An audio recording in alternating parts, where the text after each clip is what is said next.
Welcome back, guys. Before we jump into this week's episode, I have a big favor to ask. If you get 2 minutes to vote for the Beyond Condition podcast as the Listener's Choice Award over on Apple Podcast, this would truly mean the world to me. I'm going to pop the link in the episode description, and I'm also going to put a link on my link tree that you can find on Instagram in my bio. Honestly, every single one of you that listens and has been through this journey with me as a podcast host, it genuinely means the world to me. And the podcast would not be where it is today without you listening every week. You truly are my motivation to continue being in your ears and supporting your journey every single step of the way. I hope you enjoyed today's episode, and we have until August the 29th, 2024 to put the votes in to see if we can get the Beyond Condition podcast into the Listener's Choice Award. Welcome back, guys, to the Beyond Condition podcast, the voice of bodybuilding. And today's voice, I'm very excited to announce, because this is going to be a very different podcast to what I've done before. Because, of course, Dom, you are in the army. You are in the military, but you're a bodybuilder as well. And this is super cool. Now, before we delve in, thank you, of course, for your time today. Definitely. Thank you for having me. It's super cool because, of course, we have spoken a little bit beforehand and talking about what my mission with the podcast is and the sort of things that we come across in this space. And there's lots of first timers that listen. There's competitors that have competed for a number of years, like ourselves. And I feel like the elements of what you've learned in the army and as a deputy sheriff, but also pursuing the ranks, as it were, as a competitor, I'm sure there's a lot of crossover with, of course, the discipline, right? Definitely. Definitely. So one of the things you and I were kind of texting back and forth about was like when people say like, oh, like for my bodybuilding, like I'm going to war, I'm going to, and it's like, I think that's like an idiom that people use. And I get it, right? I was just deployed all of 2023 pretty much. And so I was overseas. I mean, was I like actively, under fire? No, I wasn't, but it was a deployment nonetheless in the Middle East. So while there, you know, it's it was a grueling, it was a grueling 9 months, right?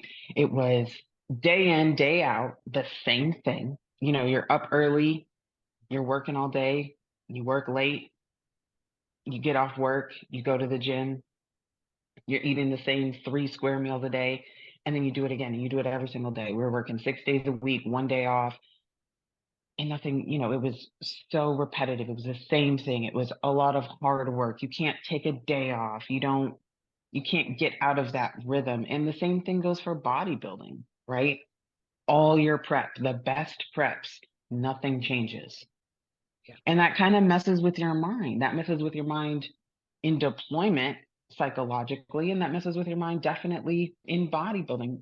Humans aren't meant to do the same things. And especially I feel like with today's society of like always wanting to do something like, oh, I always need to, oh, I have no what's the word? Like attention span anymore. Like people don't have attention spans anymore. Like, oh, I want to do this. Oh, I want to do this. I want to move on to the next thing. And so then when you're doing the same thing day in, day out, whether that's bodybuilding, whether that's work, it becomes very difficult. So I definitely see those parallels with that. I really like actually what you've touched on there in regards to sometimes no changes. Well, a lot of the time, no changes is a very big positive when you're going through something like a prep or even in an off season. I feel like, as you mentioned, the sort of culture and where we're at in 2024, it's like, oh, but there's been no changes.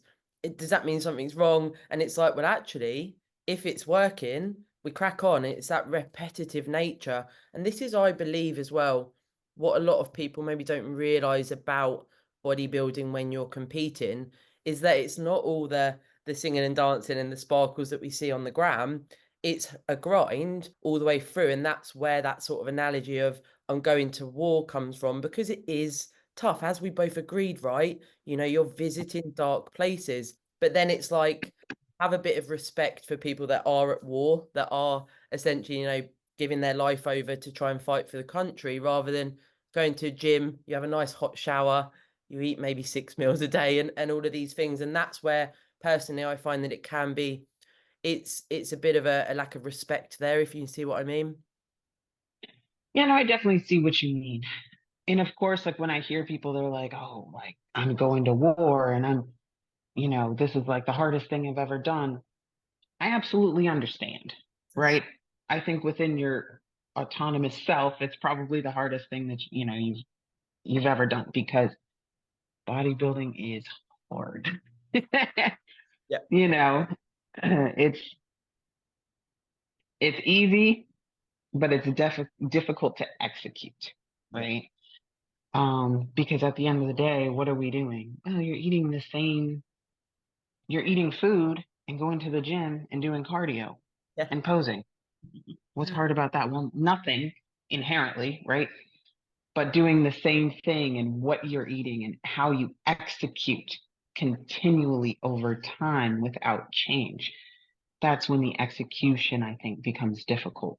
Mm-hmm. So, and then when you do, or when you are in the gym and when you are executing these things, when you are doing your cardio, like you kind of have to take yourself to that dark place, right? Of like, I need to do this. I need to feel this pain. Like you're going through pain. If you are doing it correctly, you're taking your sets to failure or damn near failure. You are pushing yourself further than you did yesterday because that's how you grow, right? You have more stimulus to create more growth, more muscle growth, more fat loss, whatever it is, which causes pain. Your body doesn't want to do that. It causes pain. You have to literally break muscle fibers in order to build new muscle fibers. It's not a fun, glamorous process. It's not cute. It doesn't feel good, Not sexy. right? It's not sexy at all. Like it's funny before we got on, I sent one of my training videos to my coach because he always wants to watch me train. Mm-hmm. And I want one of my one of my training buddies, she took it like straight on, so my face was in it, and you're not making any cute faces. Like I'm not gonna post this on the gram. No. You know what I'm saying? I'm like, I look absolutely terrible, but that's what bodybuilding looks like. Like, you think Nick Walker looks cute when he works out? Absolutely not. He's going through things, he's working, he's breaking muscles down to build them up. So, Mm. yeah, it's definitely. So, back on the point, right? Of, you're working and you're doing all these things, and it may be the hardest thing that you've ever done. It's absolutely the hardest, I would say, sport that I have ever done. But as for somebody who's actually deployed and been in that deployed environment, though I will say, again, I wasn't taking fire, I wasn't getting shot at, my life wasn't in jeopardy in any means. You definitely still have to take yourself to a dark place, a serious place there as well. Because even though I wasn't taking fire, people that I was supporting were taking fire. That's the truth of it, right? Somebody out there is risking their life, and people very, close to me are risking their life to do these things. So, you know, Yeah, it is like you say, the dark places across both of your lives, as it were. It's almost like you've got those two parallels and the crossover there. But this is where it's like it is for sure potentially, like you say, the hardest sport. And when we actually look at it and we break it down, this as a sport, it's controlling your food, your hydration, your sleep, your recovery, your training, your progressive overload. And the list literally continues to go on. So it is at times as well down to the minutiae, and that's going to change in the phases depending on who your coach is, etc., etc. But you are asking a lot of yourself, and this is where I think it's super important. And I don't know if you had this conversation before you got into competing, but I feel like it is important to have a bit of an idea and an overview into actually what a prep takes and what bodybuilding as a competitor does take as you move through, your competitive journey. So so a little bit of a backstory, right? I've always been an athlete. I was a competitive soccer player my whole life. I played travel leagues. I was invited to play for the junior national team. I was invited to play overseas. I went to the national tournament. I think we came in sixth place. I played college level. I played at a JUCO D1. I played at a private D2.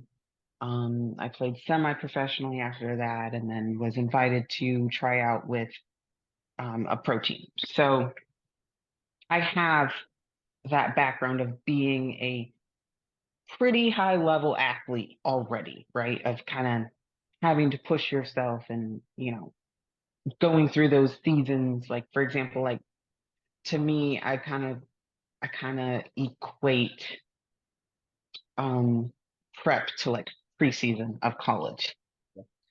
And so I've had that experience, right? And again, I would definitely say bodybuilding's more difficult because, after practice, I drink a Gatorade that, at the time you don't notice, but now, like, now I know a Gatorade, regular Gatorade has like 50 grams of sugar, Oh, like, yeah, like, 50 grams of sugar and, whatever else, like 300 calories, whatever, in one Gatorade. Like, okay, but I'm not worried about that after soccer practice, like I can eat that, I can eat whatever food and then go to take a little nap, wake up, do it again, and then, do it again. Like, I think we were doing 3 days at one point, right? But you're not thinking about your food in aspects of like grams of protein, grams of fat, yeah, grams of carbs, what's going to like help me perform. I wasn't thinking about those things. I was just like, I'm hungry, I need to eat. I know I need protein, I know I need some energy, which is carbs, and I'm going to eat whatever it is, be full, and then get ready for practice again, yeah, right? um so all of these things kind of play into each other. So when I decided that I was like, I'm going to be a bodybuilder now, I'm going to do a competition. That is kind of what I had in mind. I knew it was going to be hard, but I also knew it was going to be nothing like what I had done for soccer. So, did I have that conversation in the beginning? No, I kind of had that conversation probably like 10 weeks out with my first coach when I was like, oh shit. when I was like, this is really hard. Like, this is really hard, and I am really tired. What the hell is going on? You know, That is it, though, um, isn't it? You're like, is this normal? And then you realize actually it's not normal. exactly, because then probably at about that time was when I finally realized like things were happening that weren't normal for a normal person, but they are normal in the bodybuilding community. And so that's when like I had to have a sit down and I'm like, all right, this level of exhaustion in all aspects of life all the time. Like, is that normal? Like, is there something wrong with me? Like, what's going on?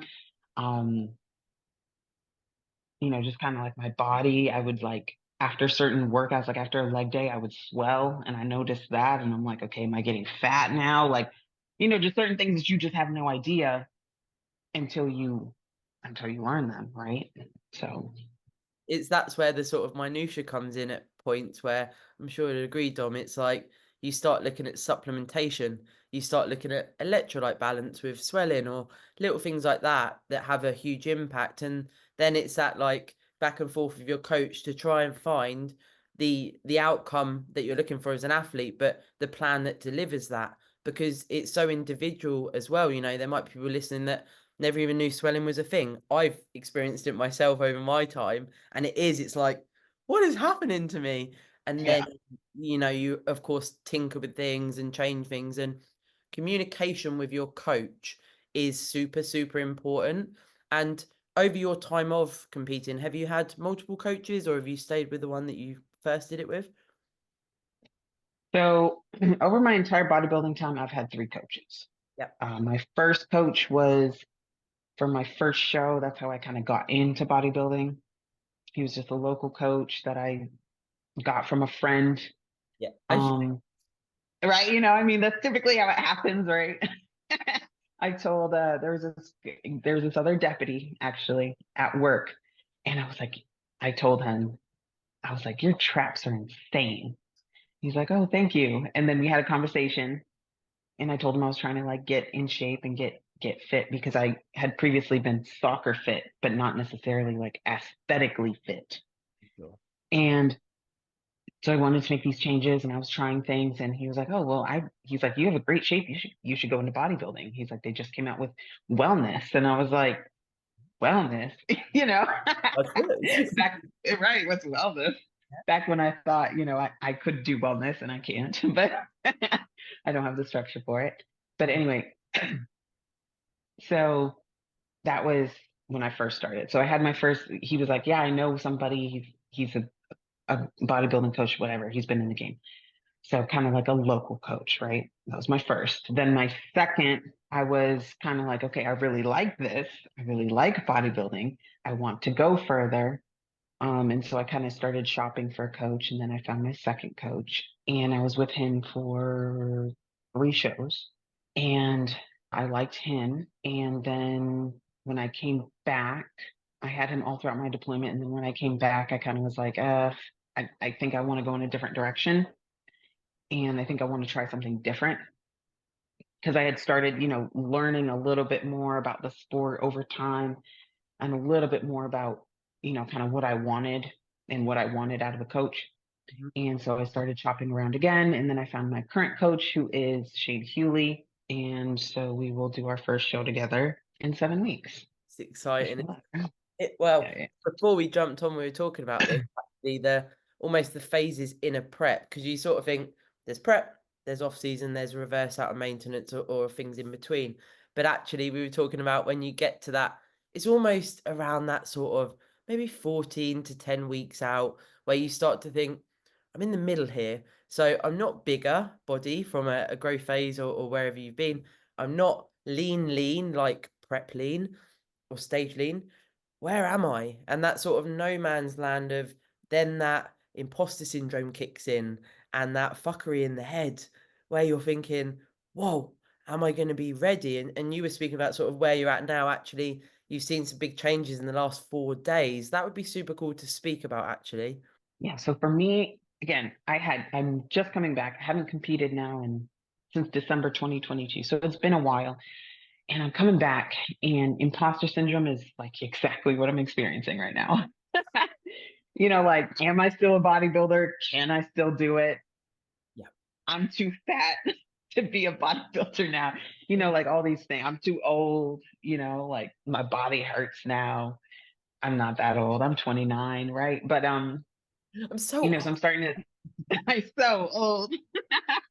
But just like gosh, like can I do it? Am I doing it? So that's kind of where I was for about a 4 week period. I think it, I think it was right around actually what you said. It was like week 12 to like 9-ish, where I was just like, I'm not seeing any changes. I don't feel any different. I don't look any different. I don't want to do this anymore. I don't think my body is responding the way it's supposed to or the way that I want it to. So I might as well just not do the show and kind of come back out and then restart, So I'm like, I was putting myself through the ringer, right? And if I look back and I compare the photos, of course I look different. Of course I was making progress. Of course I was, doing the things that I was supposed to be doing. And I was honestly right where I needed to be, right? Maybe a little bit behind. I wasn't sitting there at 12 weeks looking like I was 18 weeks out, I for was right around where I needed to be. sure. Mm. But you kind of get in your head of like, is this really what I'm supposed to look like? I have a show coming up and I don't look ready and I don't feel ready. I definitely think that that is one thing that's important to talk about. One of my friends, okay, she's a bikini competitor and she is so strict with everything and she had such a easy ride, you know. She looked ready, everything was happening and she just doop doop doop everything just glided, she worked hard and just glided through her prep, and it was so easy. And she never really faltered, never really had these instances where she felt like she wasn't right, where she felt like she wasn't where she needed to be. And I'm like, I'm so jealous of you. Right? It I'm does so happen. jealous, right? Because I'm sitting here like, is that fat? Is that fat? Like, right, like, hold on, I'm doing the pinch test and it feels like it was more than it was yesterday, like just crazy nonsense. So like, wait, I have 6 abs, or I have 4 abs. Yes, I thought I had 6 yesterday. Now I have 4 today. Like, what's going on? Why am I bloated? I didn't go to the bathroom today. Now my digestion's off. You start coming up with all these things in your head. And at the end of the day, it's normal. It's normal to go through like self-doubt. And it's normal to go through the ups and downs of bodybuilding and the ups and downs of feeling not your best. I go through it. I've known other competitors who go through it. Sounds like you've gone through it, but you just have to push through. You just got to push through. Don't give up. Do not give up on yourself. Just, if you need to talk to somebody, talk to somebody. If you need a vent, vent. If you need to talk to your coach, talk to your coach. But push through that, because typically right on the other side of that barrier that you have created for yourself is the promised land, right? Is the big drop, right? The big 5-pound drop, the big, huge level of conditioning that you've been looking for, the increase in energy again that you've been dying for, whatever it is. And so that happened to me. Had a conversation with my coach on, I think it was Friday. And then I've been at about a 1-pound drop every single day since. So I'm like 4 or 5 pounds lighter. So, and I look way leaner. He noticed I look leaner. I feel like I look leaner. So, Yeah, that relationship between you and coach, super, super important as well, because in this realm, right, we need to ideally trust the coach, like, and I reference it as like the coach is God, and I don't mean that as like, this sort of authority figure that you need to reside yourself over completely and not ask questions and things and explore self-doubt, etc. But this is why we hire a coach, because particularly in prep, your head goes, and you do need that trust there to go, look, my coach knows what we're doing, let's push through. And I also like how you mentioned about this sort of self-imposed stress. Now, what does stress do to a physique? We can cause inflammation, bloating, as you mentioned, gut issues, and we know, and it's not always easy to sort of pick that apart in our own brain when it happens to us, but if we have a lot of stress, a lot of worry, and these things going through our head, it can cause that direct impact on the gut. And it's something I talk about with clients. It's like that gut brain connection. It's so underrated, right? so underrated. It's So underrated. I, and I'm still learning how important the the psychological is, the psychological component is to like your gut health. I've luckily never really had any negative gut issues, but I definitely noticed that as I was going through this kind of psychological spiral that I was going through, I was like not using the bathroom. And that stuff has an impact. And then especially the importance for bodybuilding of making sure that you have good gut health. I mean, the gut health is like, I can't explain it. I'm terrible at explaining it, but it is so, so important. I mean, with everything. That's your uptake in nutrition. That is, I think it can have an impact on, like, I don't know, other things. I don't know. It's Mm. all I know is it's important. Yeah. Well, it does impact, and this is again, it's exploring things like this on podcasts, because sometimes people will listen and go, "Oh, that's affecting me." And actually, if we are experiencing gut issues, whether it's bloating, not going to the toilet more often than not, and all of these things, discomfort essentially and irregularity, the mood can be affected. And that's not only because the gut is, experiencing this discomfort, but when in the physique realm that you are bloated, you've got to do a check-in, and you're thinking, I'm bloated, I don't feel good. And then you're thinking, am I regressing? Like you mentioned, I had a 6-pack, now I've got a 4-pack. These things that happen. Then you get more stress. And then it can be a conversation with your coach, or maybe you do some meditation, or something that helps you to get a bit of context and bring you back down, or whatever that may be for you. That can really have such an impact. And then the bloating starts to subside and things improve. But of course, that is individual, right? So I'm not saying all gut issues are stress related, but it's a big, big part of it. And the more you can explore it yourself, like you're saying, you're learning more through personal anecdote. Exactly. Mm. One thing I want to touch on for like psychological, everybody loves when they start to get lean and they start to see their muscle lines and ooh, look at that shoulder, ooh, look at that bicep, ooh, look at these lines in the legs and everything.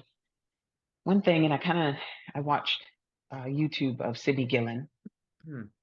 right, the best figure competitor for the last 7 years, right, won the last 7 Olympias. she's she said in one of her videos that she always covers. She's like, I don't look at my body. She's like, I don't want to know. I don't want to look at it. I don't want to critique it. I don't want to watch me work out.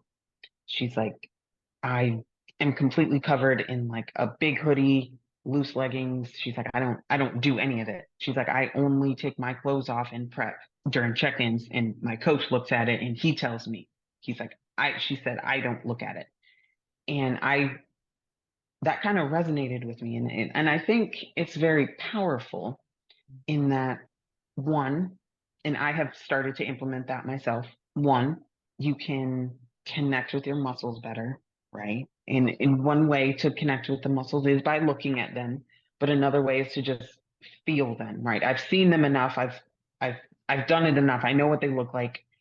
I know what they feel like now. So I don't want to look at them. I just want to feel them, right? That's one. And sometimes your eyes can deceive you. So you can look and your shoulders might look great, but really you're feeling it all in your triceps. But your shoulders look great right now. So things like that. So now I completely cover during my workouts. Like loose clothing, completely covered. I feel like I have a better mind muscle connection, and I feel like it actually helps me mentally with just being able to be like, I'm going to do the work. I'm not here to show off to myself. I'm not here to show off to other people. I'm just here to get the work done. And I think that's a very powerful thing, Mm. especially in today's society where everyone's like, oh, look at me, and I'm going to wear the least amount of clothes possible to work out in. I mean, I don't know about you. I have this real, like my other half.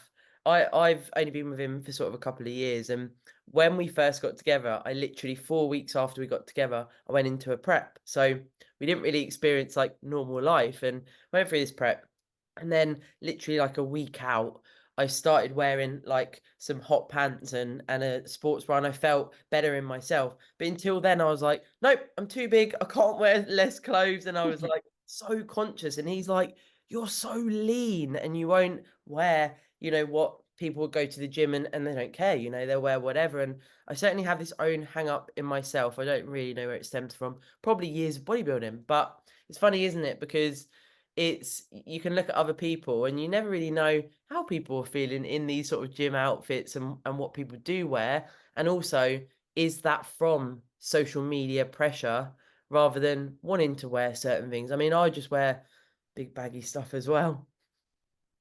Yeah. So it's interesting, right? I mean, I think I think the society and social media has definitely had a major impact on those kinds of things and what people wear, and I don't even mean bodybuilders now. Now I'm just talking in general sense. Yeah. Because sometimes I'm like, that is so inappropriate. How are you wearing that and how do you feel comfortable in that? Yeah, and You you know, do. everyone does their own thing. But personally, that's how I feel. Yeah, yeah, for sure. I do definitely try and sort of challenge my own narrative, and I'll do like a gym selfie or whatever with just a sports bra. And it's like, actually, this is more for sort of me, as it were, because as Hmm. competitors and physique enthusiasts, as a general rule, I feel like it's important for us to sometimes, if we have these like little demons, or if we have imposter syndrome, speaking to people like you've suggested, maybe doing something that is out of your comfort zone to sort of think, oh, how did that feel? And it's so individual, isn't it? Because like you say, if that's what someone wants to do, that's what they do. But we all have these little things within us where it's like, I wonder where that came from. Exactly. I mean, don't take it wrong. I'll definitely will, take my hoodie off and then take a little gym selfie. And Yeah. just like you said, it is for me as much as, I'll probably post it, but it is for me to be like, okay, that's so funny that at this point I was thinking that I was not lean when really like I look great here, or like, oh, I was worried about, I still do that. I still look back on my previous pictures like, that's so funny. I was worried about my quads when like I can see like lines in all of everywhere that I would want, just to look back and just kind of have that and kind of bring some sense to yourself of like, I did the work, I look good, I'm doing this, whatever. Yeah. And of course, not everyone around us is going to understand. This is certainly something that I speak about a lot on the podcast, where we can get this external pressure from people that aren't in the bodybuilding world. People would listen to this potentially, look at us maybe on Instagram or whatever, and be like, what are they talking about? They cover up and wear a hoodie. And it's like, well, actually, it is individual to you. And the external pressure side of things, do you find that you have people outside of your sort of bodybuilding friends and outside of the gym that have ever given you any pressure in regards to like, why are you doing that? Should you be doing that? And this type of stuff? Oh, all the time. Yeah, most people have. All the time. So much unsolicited advice of like, don't get any more lean than you look right now. You look great right now. I'm like, thank you. Obviously, right. I'll take the compliment. I accept your compliment. However, who are you to tell me, don't get any more lean? Like there's somebody that I do interact with. I'd consider a friend of mine. He's a massage therapist, and he's massaged me before when, I've had shows and stuff, and we'll have conversations. And he knows for a fact that like I'm in prep, but he'll still say comments of like, you don't need to get any leaner. I think this is a great look for you. I think this is a great size for you. I find it to be very annoying. Yeah, I feel Very, very, because, especially when it's people that are in your close circle or know exactly what you're doing. So you know who I am, me on a decently personal level, what I'm doing, what I'm trying to do, what I want to accomplish, the look I'm going for. Don't tell me and basically insult what I am doing by saying that this is a good look. This is not a good look. yes, exactly that. Right. And I don't want anybody to say like, oh, you have body image issues. No, I absolutely agree. I think, I look great. However, Yeah. I am trying to get to this stage. I do not look ready. So please don't tell me that I look good when you know what I'm talking about, or when they ask, "Oh, how's your prep?" Well, it's good. Still feel a little fat. Still got some stuff to lose. I don't think you have another pound to lose. Jeez. It's like you Yeah, just asked me how my prep was. Like, I know. Certainly like this, that they don't understand what stage condition is. It's quite hard as well to summarize it to gen pop, as it were, people outside of the competitive realms, even bodybuilders that aren't competing may not get it. And it's like, it's not normal, right? Let's face it, it's extreme. We shouldn't be doing this, especially for long periods of time, because we're pushing against everything that our physiological state wants to do. But that is where it's like, that's the difference, isn't it? If you're going to continue to pursue the ranks, try and progress your physique, you may need to get leaner. You may need to take more PDs. You may need to take more risks. There's certain things that are going to have to go through your own, moral compass, values, etc., to go, actually, do I continue to pursue it and try and progress? And how much do I want to put into that? And the risk versus reward is, of course, for natural athletes as well, because again, it is not normal what we're doing. Exactly. And one thing I always know that I'm actually looking ready for stage when I stop receiving compliments from Gen Pop. Like that's when you know, because up to a certain point, everyone will think that you look good. Gen Pop, as you say, will think that you look good. Like, oh wow, you look great, you look great. Oh, you have like the perfect body, you have the but then once you hit the certain level, Yeah. no longer think you look good. You start to look scary. And it's true, you do, the kind of look scary, right? With the death face and like lines in all of your muscles and veins everywhere. Just looks unnatural, right? Looks unreal. So once you stop receiving those compliments from Gen Pop, then I'm like, oh, I'm ready. Yeah. It's where my mum's like, is Sarah okay? And Matt's like, she's okay for where she's at. And it's like, now I know my mum can see it. Things are getting real.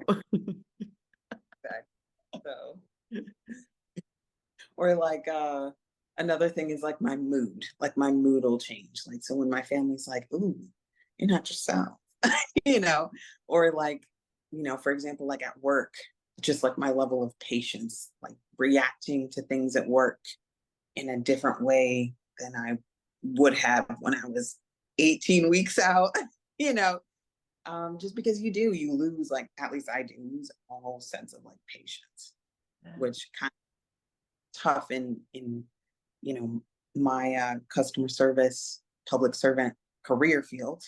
But that's kind of how I know. I'm like, oh yeah, I'm getting there because your girl has no patience. The tolerance changes for sure. It's those conversations can change as well. And actually, across all of the phases as well, if, like you were talking about before, when you're really pursuing a growth phase, you're training like an absolute savage. And a lot of your battery, as it were, your life battery, goes into those training sessions. And then you can feel pretty beat up. Like you say, essentially you're micro tearing your muscles to then facilitate growth, etc. And then when we bring that into a prep, you're restricting yourself so much that it is going to affect your mood. And I feel like as bodybuilders, we can have these like ebbs and flows. And you actually touched on it earlier, where in a prep, it's like you can feel pretty good. Then you can go through this body dysmorphia phase and that imposter syndrome phase. That can accrue quite a negative thought process and a mood change in general. Then you can have this high. Then you get close to the show and you're running on literally adrenaline, and that can go either way. And it's almost like this journey is throughout, and it's important to have people around you that do understand enough. However, unless these people are actually competing themselves, even like you say, your friend that was a bikini competitor had quite a smooth ride. So maybe she wouldn't face what you or I have in a prep where you're like, fucking hell, this is really, really tough. And then you have to find it within yourself, don't you? It's like this little cathartic, I can do this, and I need to be aware of the impact I have on people around me as well. I'm sure you know what I mean. Exactly. So, and especially obviously, I'm a public servant, right? I'm a deputy sheriff. I'm in the army. So, when dealing with people, or like even my family, or the nice lady at the grocery store that's like, oh, you look really good. You lost some weight, like just kind of having that, what you say and how you portray yourself and the energy that you give definitely has an impact. I think it has an impact intrinsically, and obviously, to those around you that you're talking to. So I've had some tough days where like I'm just like no energy, very low energy, and they're like, people around me are like, "Are you okay? Like, you're not yourself." And I'm like, "No, Actually, okay, no. not okay. I'm on 2 hours of cardio and an hour workout and no food. No, I'm not okay." So but it's like, you can't take it out on these people for something that I'm choosing to do, like, you know, so it's like I'm choosing to put myself through this. So the least I can do is, show up for the other people who's showing or giving, genuine concern for my well-being. So it definitely has its impact. I'm lucky that I have good people in my corner, like my family. They don't understand it, but they definitely support it. And so I have a great support system. So, you know, like, can I say, you know, my family, my sisters, my parents, do they fully understand bodybuilding? No, they don't. You know, my biggest fan, I think, is my little sister. And so I've called her during my previous preps, and I will likely call her during this prep. And I know for a fact I've called her while doing my cardio, like while on the Stairmaster, crying. And I'm like, I don't want to do this anymore. I'm tired. You know, but she understands the assignment. She will be like, you have to do it. You want to do this. You signed up for this. You're a badass. You know what I'm saying? So she'll give me that support. So I definitely super appreciate her. Shout out to my little sister. You know, but because you need those people. You need those people in your corner for when you feel weak and when you don't want to do it, and when you're like, I don't want to do 2 hours of cardio. You know, I don't want to do an hour. I did 50 minutes. Is that good enough? No, it's not good enough. You know, so like I'll call her and I'll be like, I did 50 minutes. Is that good enough? She'll be like, well, how much are you supposed to do? 60? No, it's, you know, so she'll be my sounding board of like, you know, when you need someone to tell you that you have to do it, I call her. Yeah, it is so true as well. It's like, It takes a village. It really does take a village. yeah, it does, because of course, back to sort of no one lives in your head in regards to how hard it truly does feel. And as we've said, you know, there's no taking away from how savage this can feel at times when you don't even feel like you can fucking pick your feet up. You know, it does get to points like that throughout a prep, and particularly at the tail end, you know, it's like there's no end in sight. Every day feels like it's so long, and your hormones are changing, sleep is affected for a lot of us, and all of these things that are happening. And then it's like, if you've got it within you, if you can have that person to go, look, I don't know truly how you feel, of course. However, what are we trying to achieve here? Okay, Dom, this is your choice. You're gonna do. You're gonna finish this assignment. And I think sometimes having that date in mind, of course, it's like, even though it's 7 weeks away for you, it's like 7 weeks, right? I was deployed for 9 months. I can do 7 weeks, and the show is at the end. Exactly. And so my coach is he doesn't really believe in like picking a show and then working towards it. He believes in working and then the show kind of Right. picks you. But for me, I will work hard, I will grind, I will do whatever it takes for as long as it takes, but I like to know how long, you know, like I like to know when the end date is. Like even on deployment, okay, well, I know my last day is September 15th, you know, so I'm going to sit here in the suck until September 15th, you know. So I'm definitely a person that's like, okay, how it's gonna suck. I hate it. Okay, but how long is it? All right, let me be in suck mode for that long. So, and that's kind of how I process things. I've always done that for all of my trainings. I've done that for the police academy that I went through. I did that for basic training when I went through that. Like, I remember my first day of basic training. You know how long basic training is, right?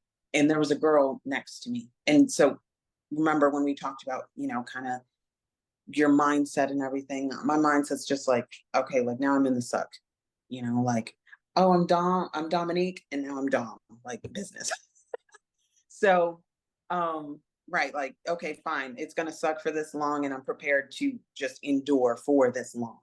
But I'm not one of those people that's like, oh, it's just gonna endure forever. Like I need to know the time. You know, like when is the show? I have no idea. I I hate that. So I'm glad we finally like picked one together. But anyway, so she was next to me. I had already checked in. Like I was already in the mindset. The suck is gonna suck. I'm prepared for it. I already prepared for it. I'm here. It sucks.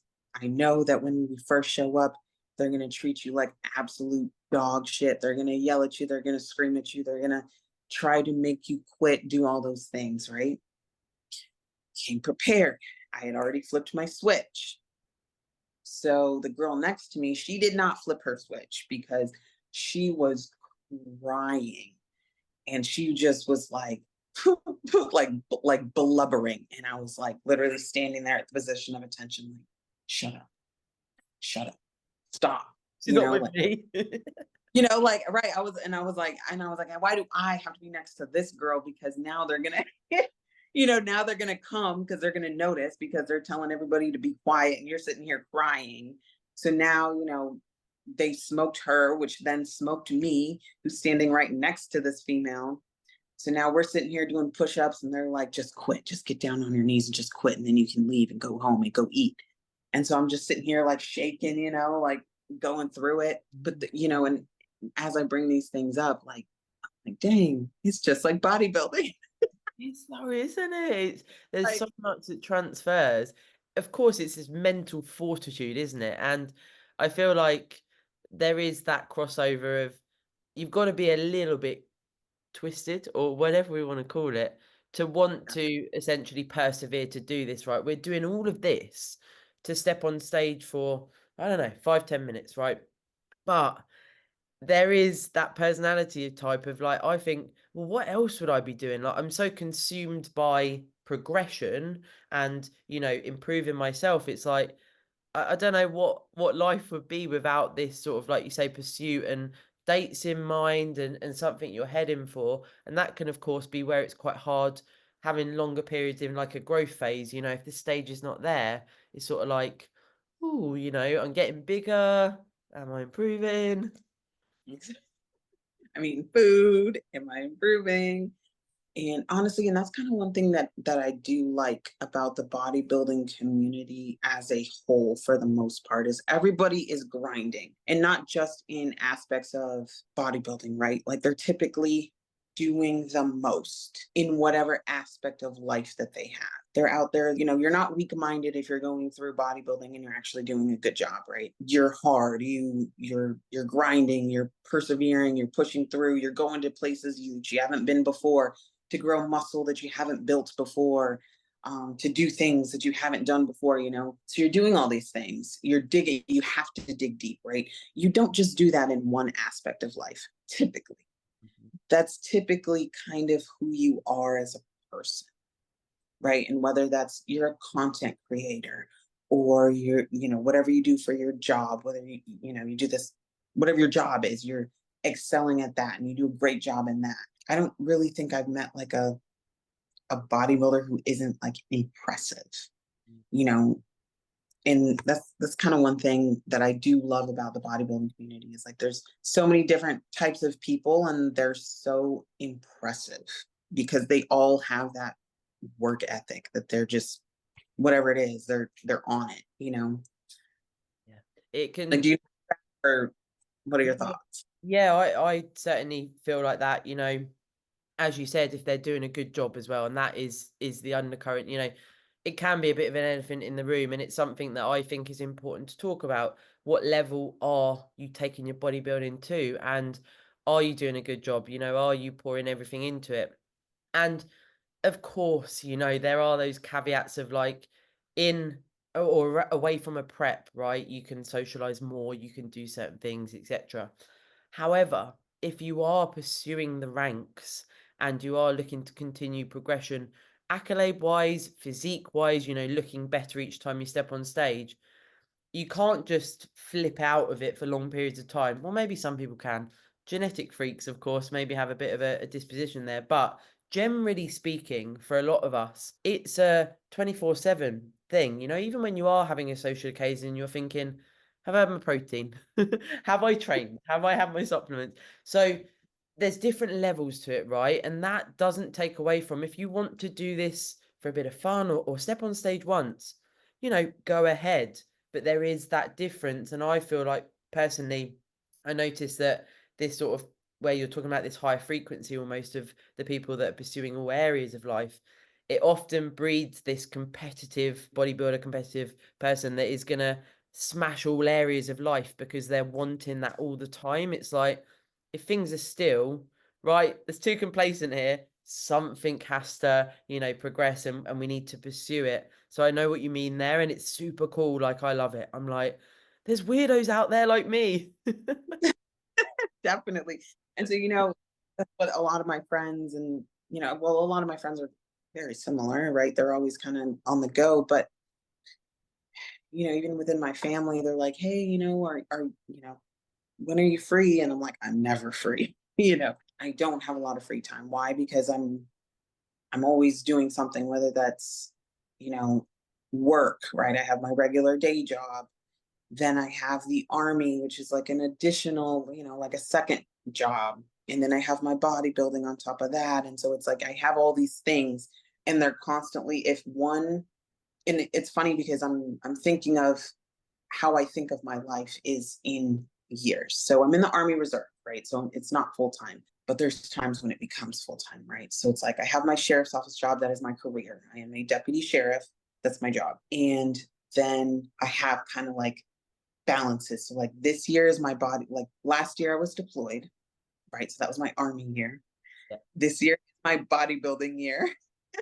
So I'm going to get my pro card. I'm working all, like, this is it, right? Then next year is going to be another army year. Well, next year is going to be an army slash other deputy year next year. The first 3 months, I will be in a school for the army. I am enlisted. I'm an E6 staff sergeant. And I actually got accepted to go to OCS, which is Officer Candidate School. So I will be, fingers crossed, at the end of this school in April, in officer. So I'll be a second lieutenant. So fingers crossed. But, you know, so I have that from January to April. And then hopefully I have another sheriff's office school that I'm going to there for the rest of that. But I have all, like, everything's already accounted for. I can't just sit there and just do nothing. Like, everything's like, okay, I have bodybuilding and I want to do really well in that. So this is going to be my pro card year. And then I'm probably going to need to grow so I can focus more on my other careers next year. So I can grow a little bit more. And then once I'm done with my schools, then I can cut and then and then go back and have my pro debut. And then Yeah. here, you know, so it's like I already have like things going, like it's always going, whether it's bodybuilding, whether it's other things in life. Like I can't just sit still and just do nothing. Like I couldn't imagine it.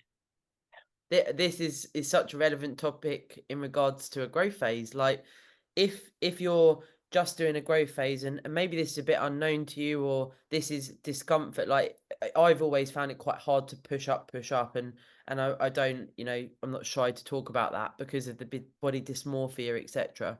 And now I feel so confident in doing that, and I believe it's because I'm pursuing other things in life at the same time, so I'm able to be a good bodybuilder and competitor, but I'm really focusing on my coaching, the podcast, learning, education, my own training, all of these things. And days are jam packed. So I'm not spending time thinking, oh my God, how do I look? And all of these things. It's like the bigger picture is at hand.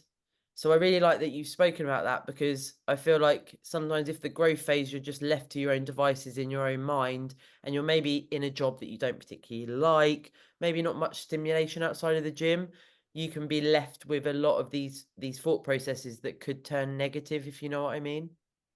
Definitely.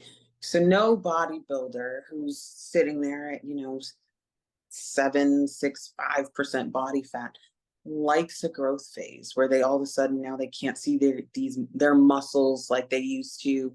Nobody, let's be real, likes that. It's tough. I mean, you're battling dysmorphia, you're battling the fact that you were just on, you know, a prep for however long and thinking about every little tiny food that goes into your mouth to the gram, and then going and saying, oh, now I'm allowed to have you know, cheat meals. And now I'm like, you know, scarfing food down and I'm eating like all these carbs and all these fats and all these proteins and all these things, but I don't look lean. I'm not shredded. I don't feel like I can walk around in a sports bra and look good. It doesn't look good. And that's fine, right? That's Part of it. right. It's part of being a bodybuilder, but it definitely is a lot more difficult when that is the only main focus, because then you're just going to be thinking about about the image, about the fact that, oh yeah, now I'm up to 15 18% body fat. Like, how am I ever gonna compete again? You What's know, happened to me? yeah, what is happening to me, you know? But let's be real, what is happening to you is exactly what needs to be happening, right? There's no way to improve as a bodybuilder than to put a little bit of fluff on, a little bit of fluff, and get to the next size, because you can't grow muscle without growing a little bit of fat. But it's still tough. Still a tough process. It's still tough on you mentally. Absolutely. Still tough on you emotionally, but it has to happen, obviously. So that's the only way that you can improve. Mm-hmm. You know, I mean, you just not going to happen. So I definitely agree. So when I was deployed, obviously I was still in the gym, I was still doing all those things, but I wasn't so concerned about, measuring out and, cutting carbs and everything. I mean, I needed to perform well in my job, so I wasn't as strict as I would have been anyway. It became a lot easier when I did start to, oh, I don't see my abs. And whoa, where's those abs? We went from 4 to 2. Hold up. You know, it was easier because I wasn't focused so much on bodybuilding. I wasn't like, okay, every single day pose. I was like, okay, every single day work, and then work my ass off in the gym. And I wasn't looking at it, right? I was wearing a full uniform, full kit uniform, not looking at myself. So as long as, when the uniform started to get a little tight, I just moved up so I wouldn't think about it. I feel like as well, it's like being appropriate to what you feel comfortable in a height of an off season. I will wear baggy tops and baggier trousers and things that are comfortable, because I think I don't want to wear things that are uncomfortable for me, and that, if I'm training, I'm thinking, oh, are people looking at me and all this stuff. So if you do have hang-ups, I feel like it's important to accept them and understand them. But this is where there's that evolution of, like, I won't do things that make me feel anything other than good about my body and myself, but I had to accept that in my own skin, as it were. And also, as you say, if you're looking to progress your physique, there is that element of, you've got to find ways to cope with that.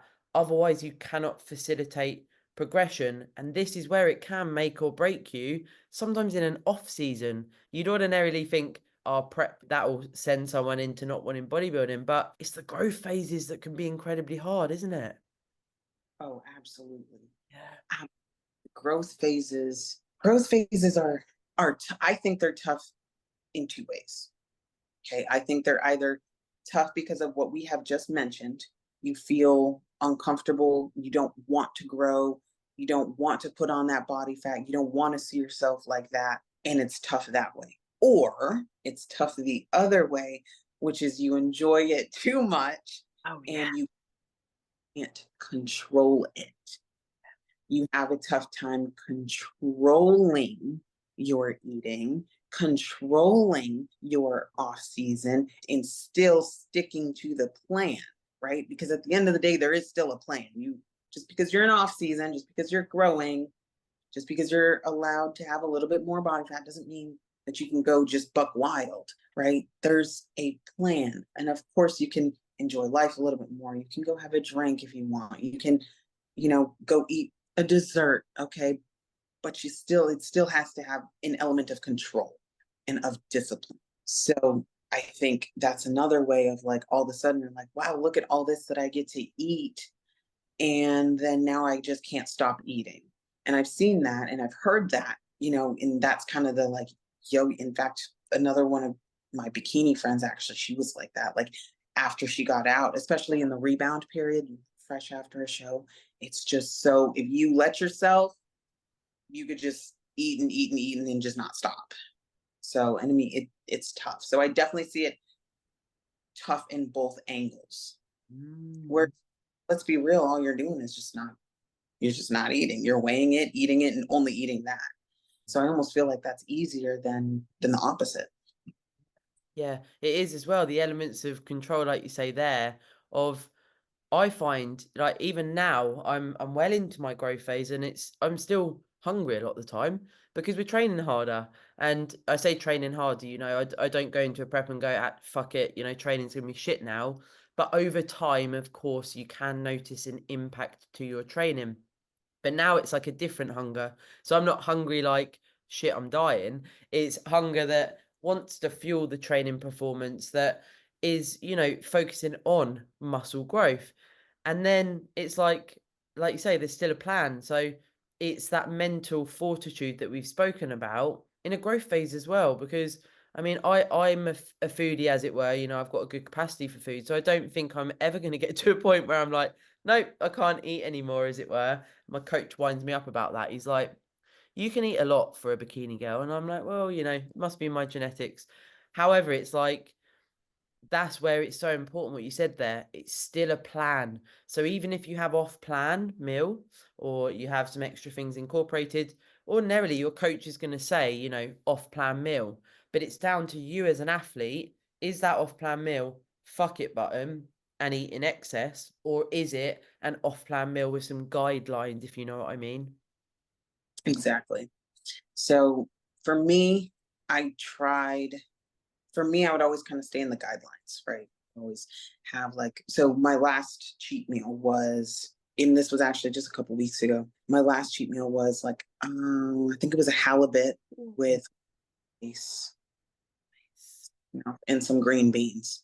And I went to a restaurant, and coach said I could have it, and I did, and it was good as hell.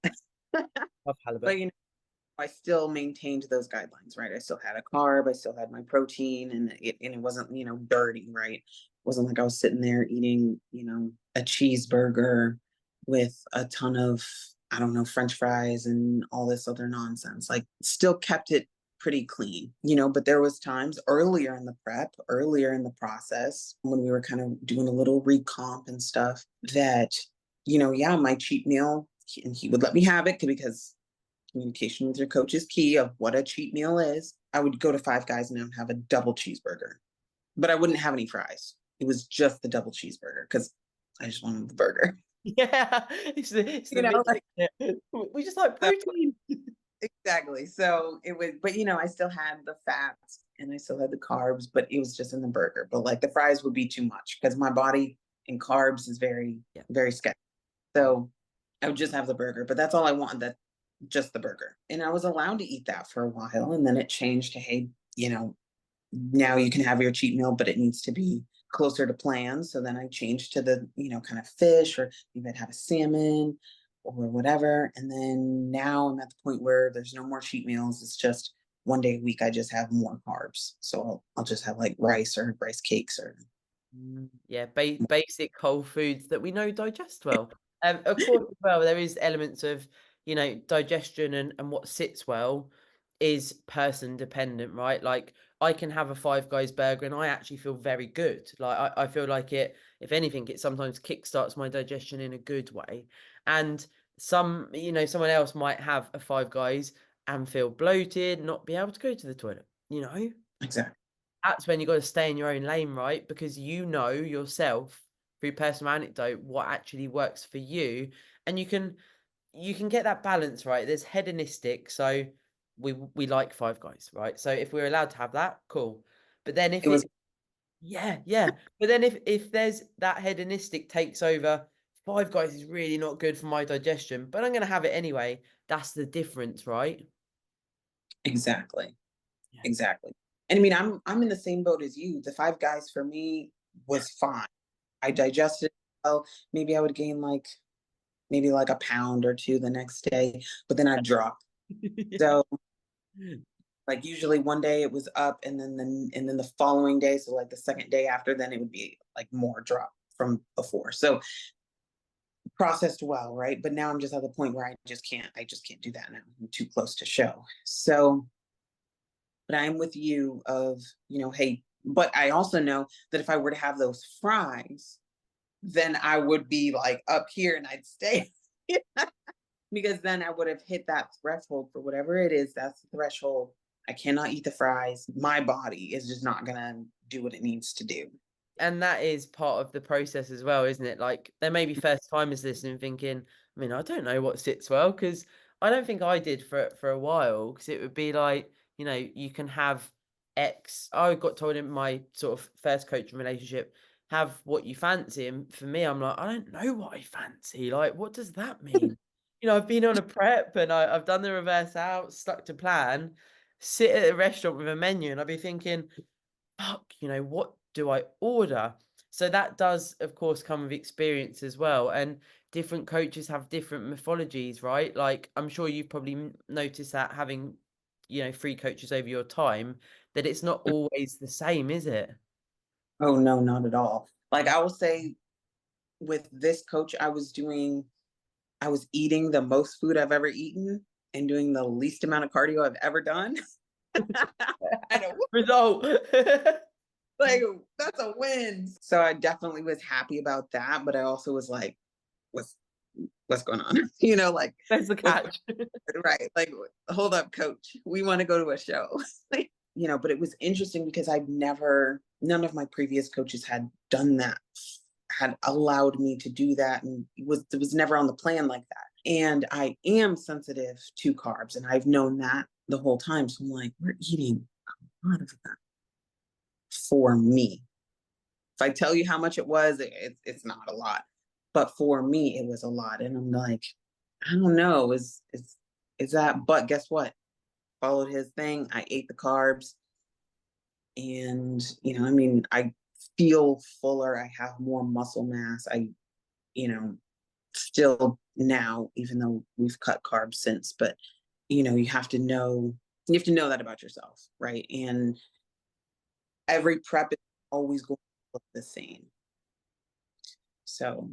And it takes a bit of time, doesn't it, with a new coach for them to learn your body? Like, I feel sometimes that can be underrating a little bit, because as a coach, it's like you need to get as much data as possible from previous methods if you can. And if the athlete's going to talk to you about that, understand how far the athlete has pursued things and progressed themselves, understand their lifestyle, what that involves, if there's any food intolerances like yourself, if your body preferences maybe higher fats and not as many carbs, and all of these things. And it's like, okay, so I'm going to take my new coach on, I'm going to trust in my coach, just going to go with it, and of course do my best, which is all we can ever do as well. It's that weird trickery of like, I've done my best, but is it enough? You know what I mean?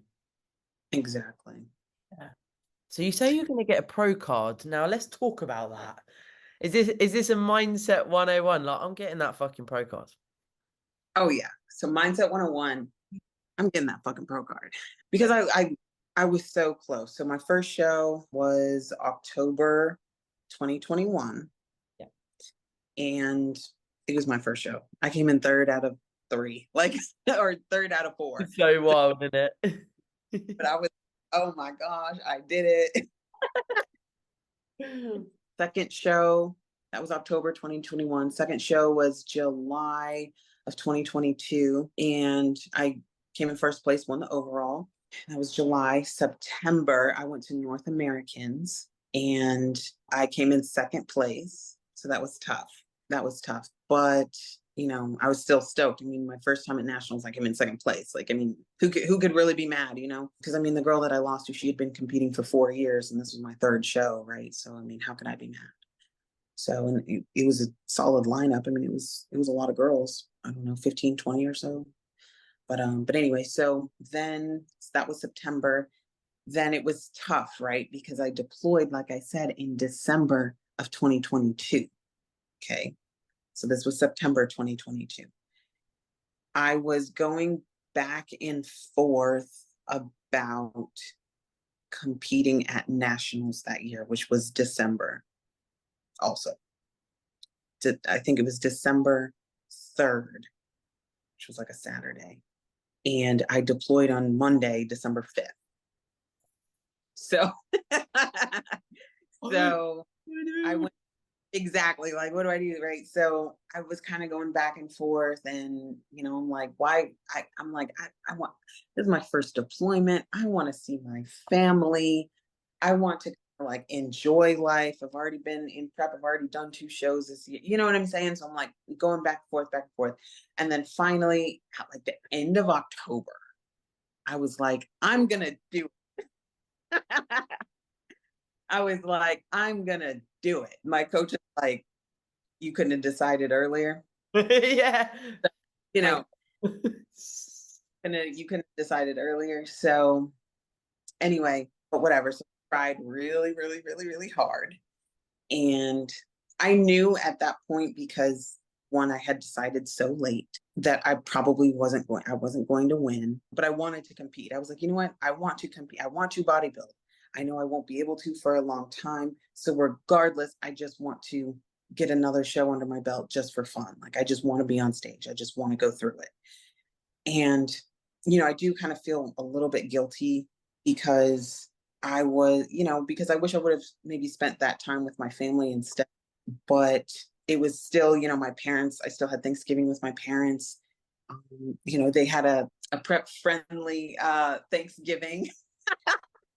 So they veggies, and they had potatoes, and they had like prime rib, and like that was all approved from my coach, so all those things. So like they were totally supportive. Like, they're so sweet and so supportive. But obviously, as you can imagine, it was a stressful time. I had to move out of my apartment. I moved in with my parents for a few weeks, and I was just gym, cardio, minimal food, high protein, like just laser focused, which is tough because I also had to focus on like deploying, getting ready.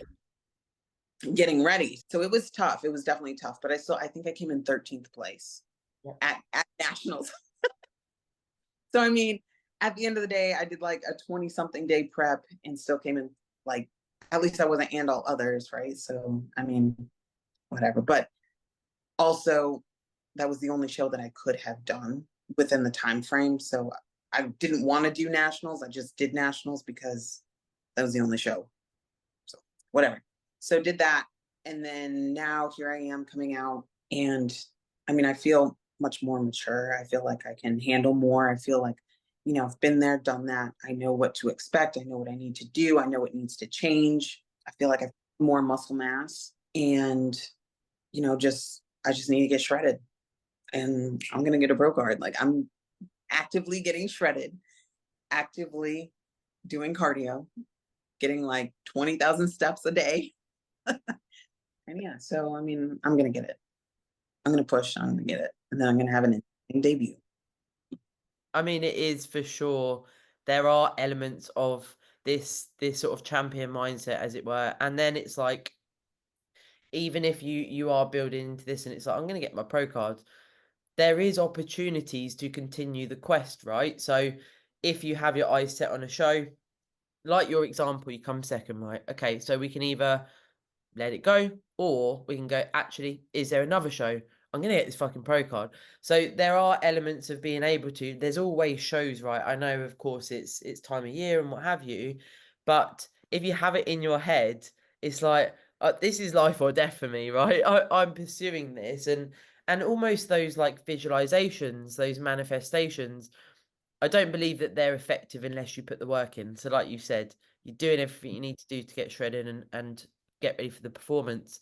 But this positive reinforcement in your own mind, it hits different on stage. I'm sure you'll agree, Dom. It's like you get on that fucking stage and you give it your all. Your mindset is, I'm here to earn this pro card. And there's a big difference. You see it, don't you? Mm-hmm. Oh, there's such a big difference. And even like going through my posing routines, right? Yes. And like going through my cardio, and I'm just like, I need to pick up my intensity for as long as possible. Whereas, and that's one thing when I look back and I'm like, okay, well, I allowed my intensity to drop a lot during my preps, during my last couple of weeks. And like, that's one thing that I want to improve this time around, right? Is like, no matter what, try to stay as close to the same weights that I was doing last week for as long as possible. So just that's kind of one thing. If I can nail that, I really think I'm gonna just be proud of myself no matter what the outcome is, right? Personally, know that was something that I can work on. So as long as I work on that, I think that I will have a positive outlook no matter what place I come in. And then additionally, I think it's just going to help my physique maintain more muscle mass just that much longer, especially with my legs. because I have problems with my quads. Do you? As in they flatten off, or? So in my previous ones, remember when I talked about my swelling, I couldn't do legs because I would swell so much towards the last like 3 weeks. So I didn't train legs for like 3 weeks. I think, part of that was how much cardio I was doing and then legs and just all this stuff. And he was like, I don't want to, the swelling is too much. So we took out legs like really early. So I want to, in case that happens again, I want to push extra hard and just kind of make sure that I do as much as I can in case that happens again. It's a funny one, isn't it? As I touched on, I've had it. It's a really out of body experience, isn't it? When you get this swelling, particularly when you're leaner, because it looks like you're like, what? Like yesterday I was lean, and then you have this sort of artificial swelling, as it were. But it can be genetic predisposition, or maybe as an individual over time in the sport, you can be more susceptible to water retention. But this is where it's like, there's so many little things, isn't there, that we manipulate to try and track what's happening. Exactly. Have you spoken to your new coach about that did happen before? Yes, I've spoken to him about it. He knows that right now I'm training legs. I'm training legs like twice a week, and I can still notice it a little bit. He hasn't really like commented on it too much, but I can notice it. So like if I do like a leg day right before, like I'll notice, but I mean, as I should, right? That means I'm working hard. Swelling, yeah. So I'm not too worried about it at this point, and we're not going to worry about it until we get there. So yeah. When you wash off all that fatigue. Now, before we wrap up, I have to ask you a question, because I always ask this question on podcasts. If you could rewind back to when you first started bodybuilding, knowing what you know now from the journey that we've spoken about today, you may not listen to yourself back then, because of course we have to learn from what we do, but what advice would you give yourself? Is there anything sort of pivotal in your own mind, maybe something we've already spoken about today, where it's like, if you could give yourself some advice when you started out, what would it be? So I would say two things to myself. I would say, one, don't cheat your cardio. And two, intensity is the gateway to gains.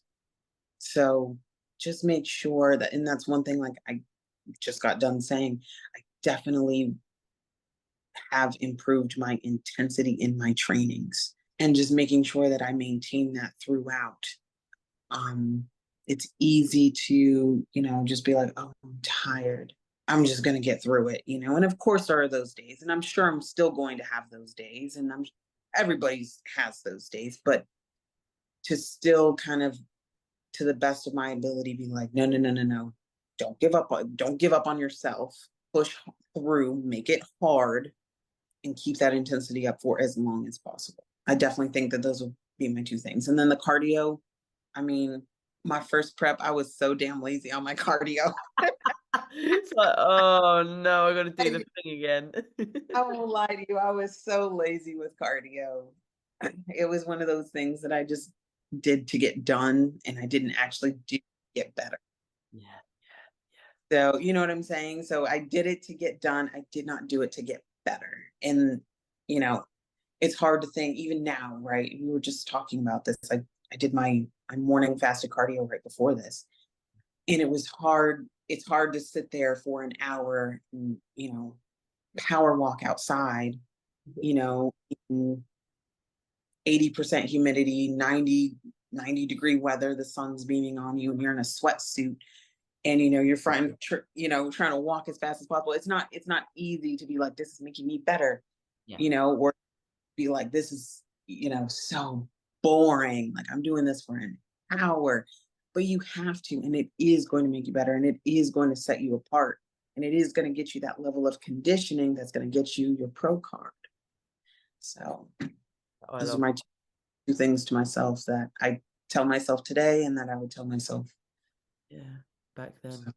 The champion mindset. I actually want to share one more thing before we wrap up. So obviously we spoke on Instagram, and I'm going along the highway. Obviously I sent you a photo of this, and your surname was on a truck right next to me on the motorway. So that was the universe telling us that this would be a good pod. So we knew already, but of course, super, super cool to speak to you properly today. And if the listeners want to follow you on Instagram, I'll put your handle in the description. And if anyone listens and wants to share on their story, I'm sure you're up for people tagging us on the stories, Dom. Definitely. And if anybody wants to reach out and ask me bodybuilding questions, I love talking about it. So just, I love talking, and I love talking to new people and explaining the process. And even if you're just one of those people that's trying to just get in shape, right? Then I will talk to you probably, at a little pulled back version. But, it's great. It's a great sport and it's great for you. I love the bodybuilding community and I love the sport, and, just for people getting to the fitness level that they want for themselves, for whatever they want to be fit for their family. They want to be fit for themselves. They want to look better. They want to feel better, whatever it is. So I'm here for it. I love it. I enjoy it. One of my Army schools that I'm going to is actually Master Fitness. So that's coming up here in a couple months. So I'm excited for that. Yeah. So just around my passion for fitness to learn more and, And obviously in around 7 weeks, or depending on how it goes and everything, as we've said, but we're looking at around 7 weeks, you'll be stepping on stage as well. So I'll be watching. Hopefully the listeners will keep an eye as well. So exciting to witness the shreds unfold. Here she is. You've got to look on the YouTube for that, guys. She's hitting a pose. Love it, love it, love it. I love it. Thank you, Dom. It was so good to speak with you. Awesome. Thank you so much. Bye. Bye. Hey.